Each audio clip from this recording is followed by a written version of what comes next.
எடப்பாடி சொல்லியிருந்தாரு, நான் தான் வந்து அதிக நிதி வாங்கி கொடுத்தேன், எல்லாம் போனேன், மருத்துவக் குழுவில் நான் தான் அதிகம் வாங்கினேன். இது வந்து சரியில்லை அங்கிள், இப்படிலாம் பேசுகிறது வந்து அவருடைய இம்மெச்சூர் தான் காமிக்குது. அரசியலில் அவர் இன்னும் அனுபவம் பத்தாது, அவருக்கு அரசியல் தெரியாது. அடிப்படையில் எம்ஜிஆரை பின்பற்றுகிறவர்கள் அம்மாவை பின்பற்றுகிறவர்கள் சொல்கிற போது திமுக எதிரியாக தான் பார்ப்பாங்க, அதிகம் வரமாட்டாங்க. இவர் அதுக்கு பிறகு வந்து கட்சி ஆரம்பித்த பிறகு விக்கிரவாண்டி தேர்தல் வந்து ஈரோடு தேர்தல் வந்து இடைத்தேர்தல்லாம் வந்தது. இவர் அங்கே நின்றுக்கலாமே, அங்கே ஒரு வேட்பாளர் நிறுத்தியிருக்கலாமே. இல்லை, இவர் பணம் இல்லாமல் சம்பாதிக்காமல் இருந்தாரா? இவர் ஆரம்பத்தில் எடப்பாடியுடைய பொருளாதார நிலை என்ன, அவர் முதலமைச்சரான பிறகு இன்றைக்கு அவருடைய நிலை என்ன, இதெல்லாம் எண்ணி பார்க்க வேண்டும். இவர் கட்சி நடத்துவதற்கு முன்பு யாருக்கு என்ன செய்திருக்கிறார்? நான் கேட்குற கேள்விதான். யாருக்கும் அது செய்யவில்லை. வெள்ள நிவாரணத்தில் கூட இப்போ அடித்த மழையில் வெள்ளத்தில் கூட அவர் வந்து போய் அந்த பகுதியை போய் பார்க்கவில்லை.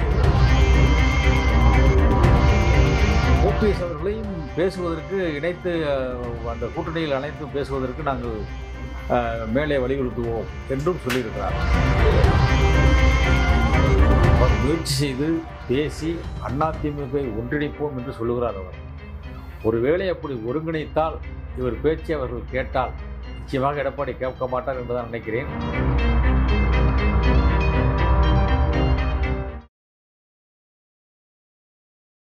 புதிய சிந்தனை நேயர்களுக்கு வணக்கம்.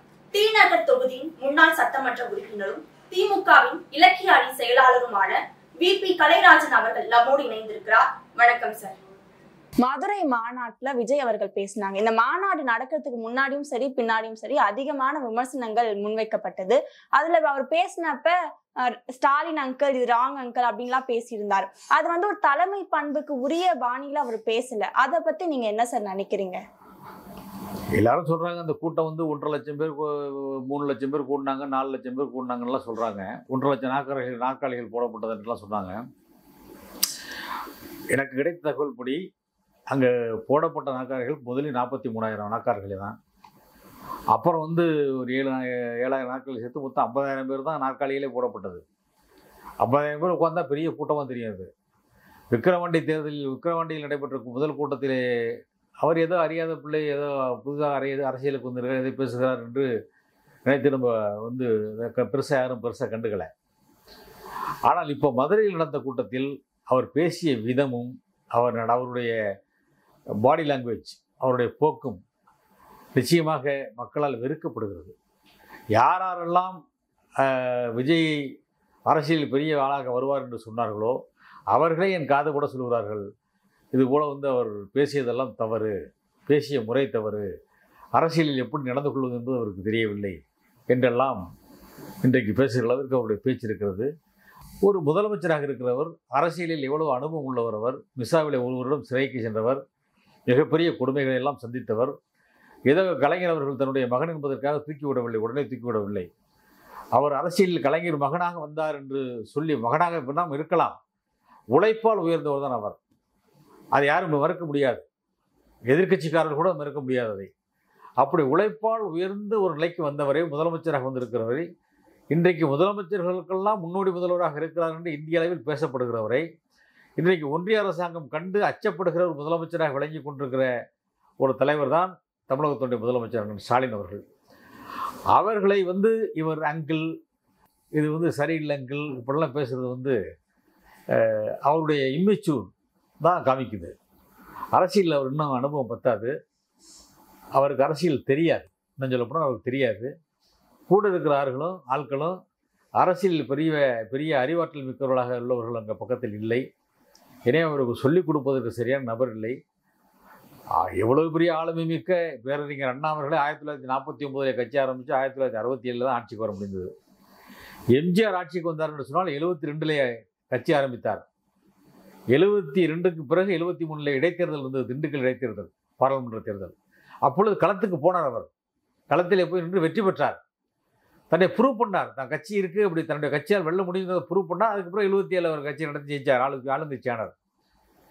இவர் அதுக்கு பிறகு வந்து கட்சி ஆரம்பித்த பிறகு விக்கிரவாண்டி தேர்தல் வந்து ஈரோடு தேர்தல் வந்து இடைத்தேர்தல்லாம் வந்தது. இவர் அங்கே நின்றுக்கலாமே, ஒரு வேட்பாளர் நிறுத்தியிருக்கலாமே. இன்னும் ஒரு சக்தி என்னவென்று யாருக்குமே தெரியவில்லை. சிலர் 5% என்கிறார், சிலர் 10% என்கிறார், சிலர் 15% என்று சொல்லுகிறார்கள். எல்லாம் யூகம்தான். இவ்வளவுதான் வாங்குவார் சொல்லுவார்கள் என்று யூகம்தான் சொல்கிறார்கள். விஜயகாந்துக்கும் இப்படித்தான் மிகப்பெரிய கூட்டம் கூடியது மதுரையிலே. இவரை விட அதிக கூட்டம் விஜயகாந்துக்கு கூடியது.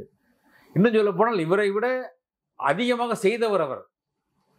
அவர் கட்சி நடத்துவதற்கு முன்பே அதிகமாக மக்களுக்கு செய்தவர் அவர். அப்படிப்பட்டவர் இவர். இது கட்சி நடத்துவதற்கு முன்பு யாருக்கு என்ன செய்திருக்கிறார்? நான் கேட்குற கேள்விதான். யாருக்கும் அது செய்யவில்லை. வெள்ள நிவாரணத்தில் கூட, இப்போ அடித்த மழையில் வெள்ளத்தில் கூட அவர் போய் அந்த பகுதியை போய் பார்க்கவில்லை. அங்கிருந்து ஆட்களை வர வைத்து தன்னுடைய பனையூர் வீட்டில் இருந்து தான் கொஞ்சம் நிதியை கொடுத்தார். அங்கே கூட போய் பார்க்க முடியவில்லை ஒரு ஆள். ஆக அப்படிப்பட்ட ஒரு அரசியல் முதிர்ச்சியின்மையத்தெல்லாம் இப்போ என்னமோ எம்ஜிஆருக்கு சொல்கிறாரு, இப்போ என்னமோ விஜயகாந்த் சொல்கிறார், எங்கள் அண்ணன் விஜயகாந்துங்கிறாரு அரசியலுக்காக. ஏன்னா தேமுதிக வாக்குகளை பெற வேண்டும், எம்ஜிஆர் கட்சியினுடைய வாக்குகளை பெற வேண்டும் என்றெல்லாம், அவர் அதிமுக வாக்குகளை பெற வேண்டும் என்றெல்லாம் அவர் பேசுகிறார். அதிமுக மீது சாடியிருக்கிறார். குறிப்பாக திமுக மீது கடுமையான குற்றச்சாட்டுகளை எல்லாம் வைக்கிறார். அவர் பேசுகிற விதமும் அவர் சொல்லுகிற குற்றச்சாட்டிலும் எந்த ஆதாரமும் இல்லை. ஆதாரமும் இல்லாமல் அள்ளிவிட்டு பேசுவது என்பதெல்லாம் ஏற்றுக்கொள்ள முடியாது. அதனால் எந்த பாதிப்பும் திமுகவுக்கு வரப்போவதில்லை. டிடிவி தினகரன் அவர்கள் சொல்லியிருந்தாங்க சார், விஜய் அவர்கள் ஒரு இம்பாக்டை கிரியேட் பண்ணுவாரு, அவருடைய தலைமையில ஒரு அணி உருவாக்கும் அப்படின்னு சொல்லியிருந்தாங்க. அதே மாதிரி ஓபிஎஸ் அவர்கள் என்ன சொல்லியிருந்தாங்க, தாவேகா தலைமை எதிர்காலத்துல என்ன வேணாலும் நடக்கலாம் அப்படின்னு சொல்லியிருந்தாங்க. அதை தாவேகாவை குறிப்பிட்டுதான் அவர் பேசினாரு அப்படின்னு சொல்லப்படுது. இப்ப இவங்க எல்லாரும் தாவேகா பக்கம் போனாங்கன்னா அது தாவேகாவுக்கு பலத்தை கொடுக்குமா? அதுல உங்களுடைய கருத்து என்ன சார்? ஒரு 10%லேருந்து 12% வரலும் வாங்குவார்னு சொல்கிறாங்க. விஜயகாந்த் ஓட்டு வாங்குவதற்கு வாய்ப்பு இருக்குன்னு சொல்கிறாங்க. அது இன்னும் கூடுதலை விட 1-2% கூட போகலாம். சுற்றுப்பயணம் செய்தால் குறையவும் கூட வாய்ப்பு இருக்கிறது. ஆனால் ஒரு 10% ஓட்டுங்கிறது சாதாரண ஓட்டு இல்லை, பெரிய ஓட்டு தான் அது. அப்படி வாங்குவது தான் இம்பேக்ட் என்று சொல்லி நம்ம டிடிவி அவர்கள் சொல்லுகிறார்கள்.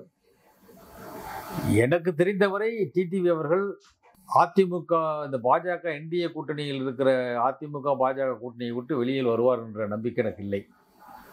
ஏனென்றால் அம்மாவை மிகவும் நேசிக்கிறவர் அவர். 2 நாளைக்கு முன்னாடி, ஒரு 4 நாளைக்கு முன்னாடி கூட பார்த்தீங்கன்னா எடப்பாடி சொல்லியிருந்தார், நான் தான் அதிக நிதி வாங்கி கொடுத்தேன், எல்லாம் போனேன், மருத்துவக்குழுவில் நான் தான் அதிகம் வாங்கினேன் அப்படி இப்படிலாம் சொல்லி, அம்மா கூட அதெல்லாம் முடியல, நான் தான் பண்ணேன் அப்படின்லாம் சொன்னார். அது கூட டிடிவி அவர்கள் உண்மையாக கண்டிச்சிருக்காரு. அம்மாவை குறைத்து மதிப்பிடக்கூடாது, அம்மாவை குறைத்து பேசினால் விடமாட்டேன் என்று பேசியிருக்கிறார். எனவே அந்த நிலைப்பாட்டில் அவர் சரியாக இருப்பார். ஓபிஎஸ் அவர்களையும் பேசுவதற்கு இணைத்து, அந்த கூட்டணியில் அனைத்து பேசுவதற்கு நாங்கள் மேலே வலியுறுத்துவோம் என்றும் சொல்லியிருக்கிறார். எனவே ஓபிஎஸ் அவர்களையும் அழைத்து பேசுவதற்கு வாய்ப்பு இருக்கிறது. எனவே இவர்கள் இருவரும் சேர்ந்து விஜய் பக்கம் போவார்கள் என்கிற நம்பிக்கை எனக்கு இல்லை. அவரோட கூட்டணி சேருவதற்கு அதே போல் திருமாவளவன் சேருவார் என்றெல்லாம் ஒரு பிரச்சாரத்தை கிளப்புகிறார்கள். இந்த ஆது ஒரிஜினா என்கிறவர் போய் அங்கே இருக்கிற காரணத்தினால் திருமாவளவன் அப்படி சிறுபிள்ளைத்தனமான முடிவெல்லாம் எடுக்க மாட்டார். அரசியலில் நல்ல அனுபவம் உள்ளவர் அவர். எனவே அவர் தாவேகாவுக்கு இவர்களெல்லாம் போவார்கள் என்பதெல்லாம் நான் நம்ப தயாராக இல்லை. போகவும் மாட்டார்கள் என்று தான் நான் நம்புகிறேன். 2026ல சசிகலா அவர்களுடைய வருகை இருக்குமா சார்? ஏன்னா இத்தனை நாள் அமைதியா இருந்தாங்க. இப்ப எனக்கும் வேலை தெரியும், அதிமுக ஒன்றிணையணும் அப்படின்னு சொல்லி பிரஸ் மீட் கொடுத்திருக்காங்க. அவங்களுடைய வருகை எப்படி எதிர்பார்க்கப்படும், எப்படி பார்க்கப்படும் சார்? அவங்க திடீர்னு ஒரு அறிக்கையை கொடுத்துருக்காங்க. இப்போ அவர்கள் சுற்றுப்பயணம் கூட இடையில செஞ்சாங்க. அவர்கள் பெங்களூரு சிறையிலிருந்து வந்தபோது அவருக்கு கொடுத்த வரவேற்பு மிகப்பெரிய வரவேற்பாக இருந்தது. அப்படிப்பட்ட அந்த வரவேற்பை வாங்கியவர் நேரடியாக நேரே தலைமை கழகத்துக்குள் போய் அதிமுக தலைமை கழகத்தில் உட்கார்ந்திருந்தால் அவர்கள் அந்த கட்சி அவரை யாரும் அகற்றுவதற்கு அன்றைக்கு முடிந்திருக்காது. அப்படியே தொடர்ச்சியாக ஒரு 10-15 நாட்கள் அப்படியே அந்த அதிமுக தலைமை கழகத்தில் போய் கூட்டிருந்தாலே இந்த கட்சி தொண்டர்கள் அவர் பக்கம் நின்றிருப்பார்கள். அதை அவர் செய்யவில்லை, செய்ய தவறிவிட்டார். ஆனால் இப்பொழுது அவர் அறிக்கை மட்டும் விட்டு கொண்டிருக்கிறார். அவர் அறிக்கையை வைத்து அவர் 2026 தேர்தலிலே தனியாகலாம் அவர் நின்று தேர்தலில் நின்றெல்லாம் வெற்றி பெறுவது என்பது இயலாத காரியம். குறிப்பிட்ட கொஞ்சம் வாக்குகளை வாங்கலாம். ஆனால் அது மிகப்பெரிய வெற்றிக்கெல்லாம் வெற்றியாக வாக்குகளாக இருக்காது. அவர் முயற்சி செய்து பேசி அதிமுகவை ஒன்றிணைப்போம் என்று சொல்லுகிறார் அவர். ஒருவேளை அப்படி ஒருங்கிணைத்தால், இவர் பேச்சை அவர்கள் கேட்டால் நிச்சயமாக எடப்பாடி கேட்க மாட்டார் என்று தான் நினைக்கிறேன்.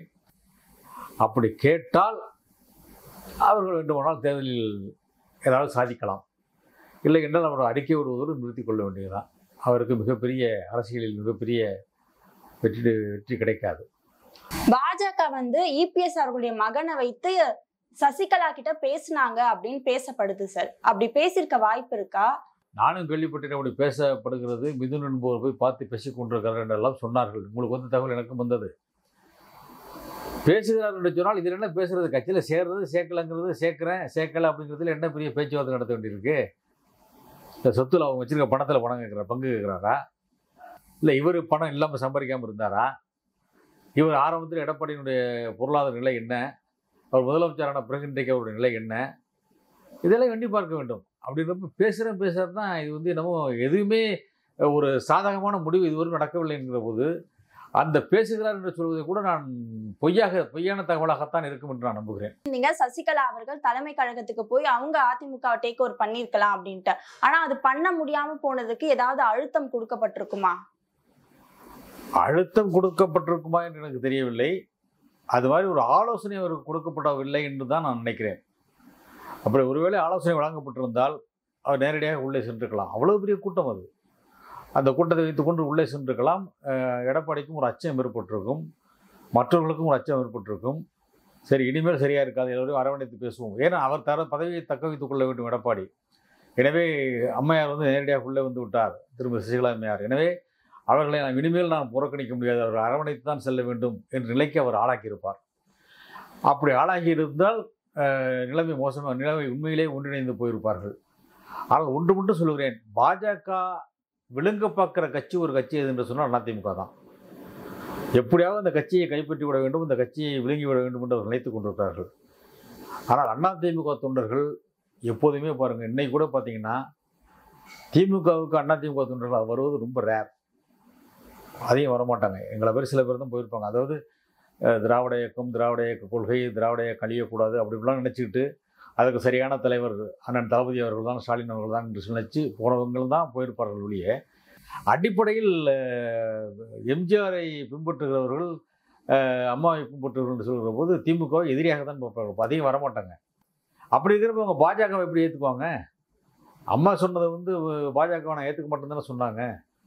அப்படிங்கிறப்ப பிஜேபியை நாங்கள் என்றைக்குமே இது பண்ணோம். அப்படிப்பட்ட நிலை இருக்கிற போது பாஜக என்ன நினைக்கிறார்கள் என்று சொன்னால் அதிமுகவை எப்படியாவது அபகரித்துக் கொள்ள வேண்டும், விழுங்கிவிட வேண்டும் நினைக்கிறார்கள்.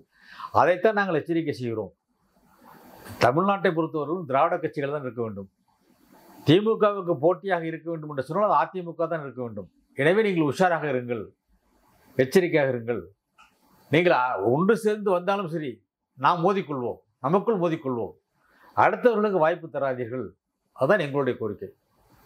இங்கே தேசியம் என்றெல்லாம் பேசிக்கொண்டு காமராஜர் காலத்திலே தேசியம் இங்கே ஒழிக்கப்பட்டு விட்டது. காங்கிரஸ் இங்கே அங்கே அப்பொழுது தோக்க ஆரம்பிச்சது தான். இதுவரையும் வரவே இல்லை. 67 தோற்றது, இதுவரையும் எழுந்திரிக்கவே இல்லை. திமுக அல்லது அதிமுக இப்படி தான் வந்துக்கிட்டு இருக்கு. அந்த மாதிரி ஒரு சூழ்நிலை வந்தால் அதை நாங்கள் ஏற்றுக்கொள்ள தயாராக இருக்கிறோம். எங்களோட அவங்க மோதட்டும். ஆனால் பாஜகவிற்கு அவர்கள் வாய்ப்பு கொடுத்து விடக்கூடாது என்பதில் அவர்கள் எச்சரிக்கையாக இருக்க வேண்டும். அதற்கு திருமதி சசிகலா அம்மையார் எல்லாரையும் சேர்த்து, எடப்பாடி எல்லாரும் ஒன்று சேர்ந்து ஒரு ஒழுங்கான ஒரு முழுமையான அதிமுகவாக நின்றால் மக்கள் அவர்களுக்கு என்ன அங்கீகாரம் கொடுக்கிறார்கள் என்பது அது வேறு விஷயம். அப்படி அங்கீகாரம் கொடுத்தால் இன்றைக்கு அது அங்கீகாரம் கொடுப்பார்கள் என்பது எனக்கு ஒரு நம்பிக்கை இல்லை. அப்படி கொடுத்தால் தேர்தலில் நாங்கள் அவர்களை சந்திக்க தயாராக இருக்கோம். திமுக உங்க நேரத்தை ஒதுக்கி இவ்வளவு நேரம் பல சுவாரஸ்யமான தகவல்களை பகிர்ந்து கொண்டதுக்கு நன்றி சார். வணக்கம்.